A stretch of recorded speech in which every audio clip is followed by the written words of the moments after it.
ಕಂಬಳಕರೆಗೆ ವಿದಾಯ ಹೇಳುತ್ತಾನ ಪದವು ಕಾನಡ್ಕದೂಜ.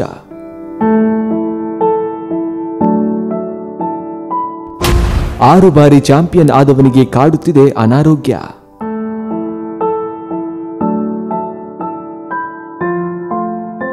ಕಂಬಳ ಅಭಿಮಾನಿಗಳ ಮೆಚ್ಚುಗೆಗೆ ಪಾತ್ರನಾದ ಪದವು ಕಾನಡ್ಕದೂಜ ಇನ್ನು ಓಡುವುದು ಕಷ್ಟ ಸಾಧ್ಯವಾಗಿದೆ. 6 ಬಾರಿ ಚಾಂಪಿಯನ್ ಆಗಿ 69 ಪದಕ ಗೆದ್ದ ಈ ಕಣ್ಮಣಿ ಕೋಣ ಅನಾರೋಗ್ಯದ ಕಾರಣ ಕಂಬಳಕರೆಗೆ ವಿದಾಯ ಹೇಳುವ ಸಾಧ್ಯತೆ ಹೆಚ್ಚಾಗಿದೆ.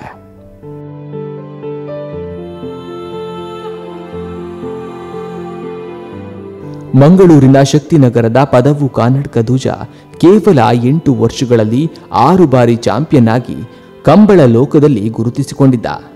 ಶರವೇಗದ ಓಟ ಮತ್ತು ನಿರೀಕ್ಷೆ ಮೀರಿದ ಸಾಧನೆಯಿಂದ ಕಂಬಳ ಪ್ರೇಮಿಗಳ ಮೆಚ್ಚುಗೆಗೆ ಗುರಿಯಾಗಿದ್ದ ಈ ದೂಜ ಅನಾರೋಗ್ಯದ ಕಾರಣ ಓಟದಿಂದ ಹಿಂದೆ ಸರಿದಿದ್ದಾನೆ. ಅದು ಇನ್ನು ಕಂಬಳ ಕ್ಷೇತ್ರಕ್ಕೆ ಎಂಟ್ರಿ ಕೊಡಲ್ಲ ಅಂತ ಮಾಹಿತಿ ಇದೆ, ಇದ್ರ ಬಗ್ಗೆ ನೀವೇನು ಹೇಳ್ತೀರಾ? ಅದು ಇನ್ನೂ ಸಹ ಕರೆಕ್ಟ್ ನಮಗೆ ಹೇಳಲಿಕ್ಕೆ ಆಗೋದಿಲ್ಲ. ಈ ವರ್ಷ ಲಾಸ್ಟ್ ರಿಟೈರ್ಡ್ ಅಂತ, ನೆಕ್ಸ್ಟ್ ವರ್ಷಕ್ಕೆ ಸಹ ಬರ್ಬೋದು, ಚಾನ್ಸಸ್ ಉಂಟು, ಹೇಳಲಿಕ್ಕೆ ಆಗೋದಿಲ್ಲ. ಅದರದ್ದು ಇದು ಸ್ಟೆಮಿನದ ಮೇಲೆ ಡಿಪೆಂಡ್ ಆಗುತ್ತೆ. ಈಗ ಅಂದರೆ ಅದಕ್ಕೆ ಓಡಲಿಕ್ಕೆ ತುಂಬ ಮನಸ್ಸುಂಟು, ಅದಕ್ಕೆ ಫಿನಿಶಿಂಗ್ ಮಾಡುವಷ್ಟು ತಾಕತ್ತಿಲ್ಲ ಈಗ.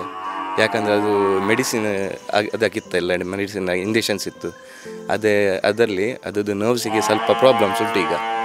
ಅದಕ್ಕೆ ಕೋನಾಗಿ ಓಡಲಿಕ್ಕೆ ಮನಸ್ಸುಂಟು, ಫಿನಿಶಿಂಗ್ ಮಾಡಲಿಕ್ಕೆ ಸ್ವಲ್ಪ ಕಷ್ಟ ಅದಕ್ಕೆ.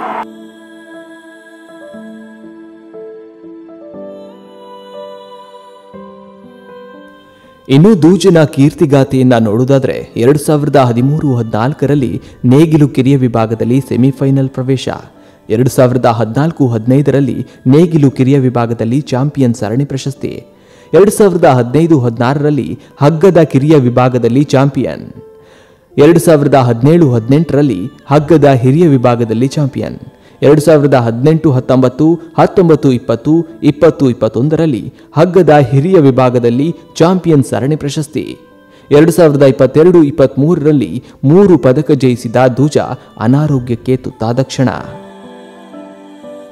2023-24ರಲ್ಲಿ 6 ಕಂಬಳಗಳಲ್ಲಿ 2 ಬಾರಿ ಸೆಮಿಫೈನಲ್ ಪ್ರವೇಶ.